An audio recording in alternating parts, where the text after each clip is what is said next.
I've noticed this over the years that I've spent time with people, roommates, girlfriends, family,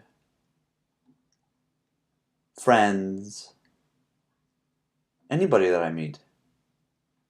Only a very small number of people can tolerate me.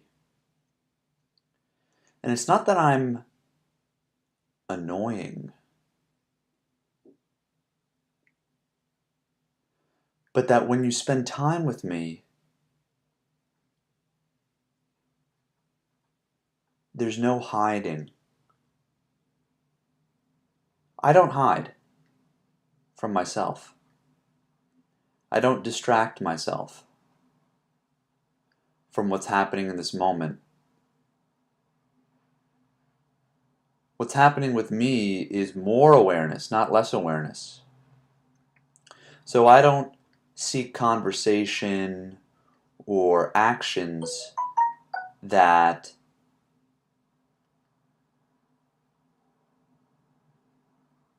take the attention away from what's going on inside of me.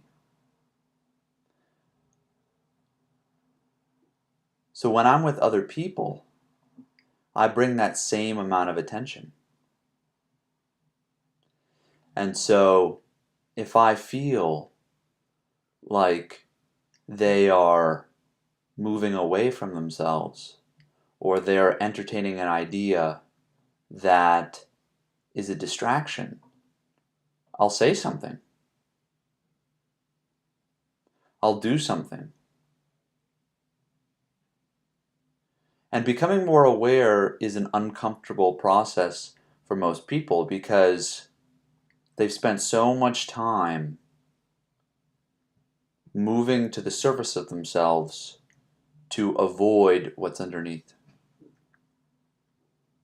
And so what's underneath keeps piling up, bigger and bigger. The pressure's bigger and bigger. Uncomfortable pressure. And so the moment that you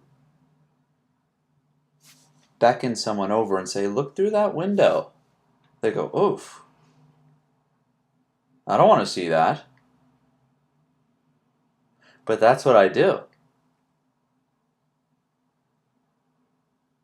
I say, come here, take a look at that.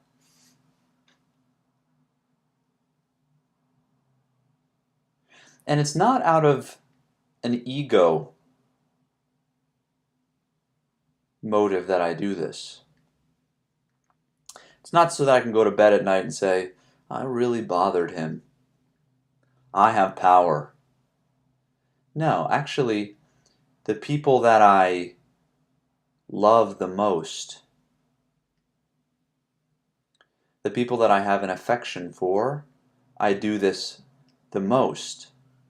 The people that I don't have an affection for, or see that there's absolutely no point, I just don't. They don't know this, so they walk along happily in their dreams.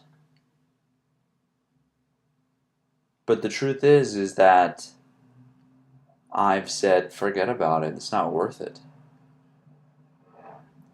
But the people that I do it to, it's because I think that they are worth it. Because I understand the growth of human potential. What kind of person you can be if you clean out the garbage inside of you.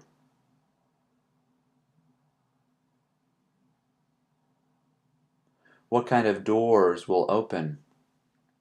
What kind of peace and calm and relaxation will come? What kind of spiritual ecstasy you will feel? And so it's out of affection that I do these things. But also, there's no way around it for me. If you're in my presence and I feel that something's needed, I will do it. And so this has caused tension. But truly the tension comes from the other person, because I'm not creating tension. I'm just pointing at what's there.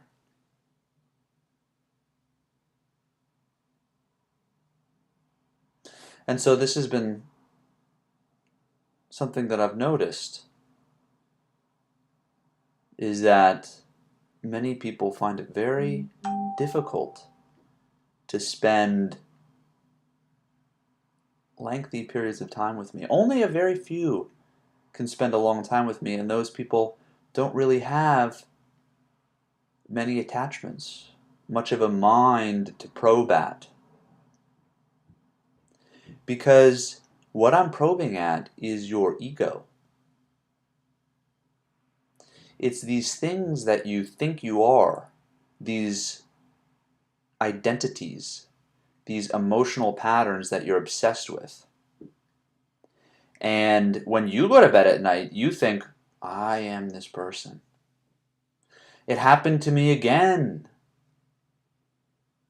This is the way it is for me. You have all these definitions of yourself. If someone were to say, hey, write down a list of who you are, you'd be able to do it. You'd be able to write down about 10 things that you always do, and that's what everyone knows about you. When the truth is, these things may not actually be you. They may be these very weak constructs that you've adapted because you are afraid of your own freedom and your own ambiguity. Life is a moment-to-moment process. And so when you create an identity, you're holding on to the moment. You're trying to be the producer of the moment. But the producer already exists, and it's not that part of yourself that creates identities. And so I come along and I start kicking the legs off these identities, and then you get pretty scared. Because then you say, well, if I'm not this, if I'm not the person that cries myself to sleep every night, or the person that has relationship problems, or the person that's career oriented, if I discover that I really don't want to be career oriented, then who am I? And that may be the most scary question you've ever asked yourself, and you ever will ask yourself, because you don't know.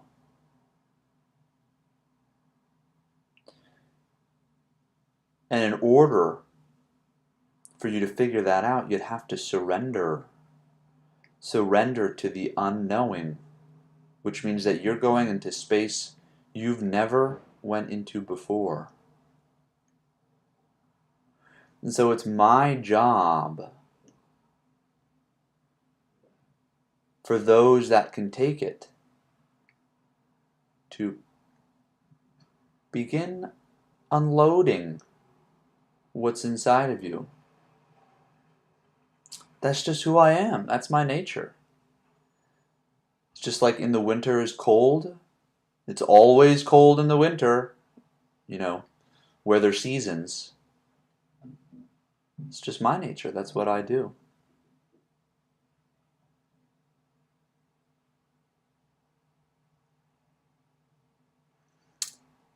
So think about that. Think about who you are. Think about all the definitions that you have for yourself and ask, is this really who I am? Is this really what I like? Is this really how I want to talk? Because when you ask yourself, really, You have to go deep inside of yourself and find the answer instead of remaining in this identity.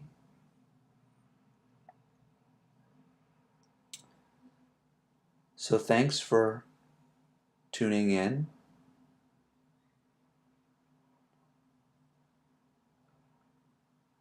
I hope this touched the people that it needs to touch. And if you're looking to go farther in yourself,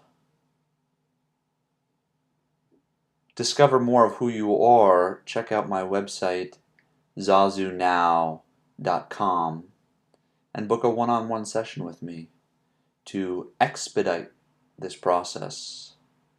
It can take a very long time, but with the right guidance and the right tools, internal and external tools, this process can be sped up incredibly fast. It's incredibly intense. But people today like intense. So come join me and we'll discover who you are. Till next time.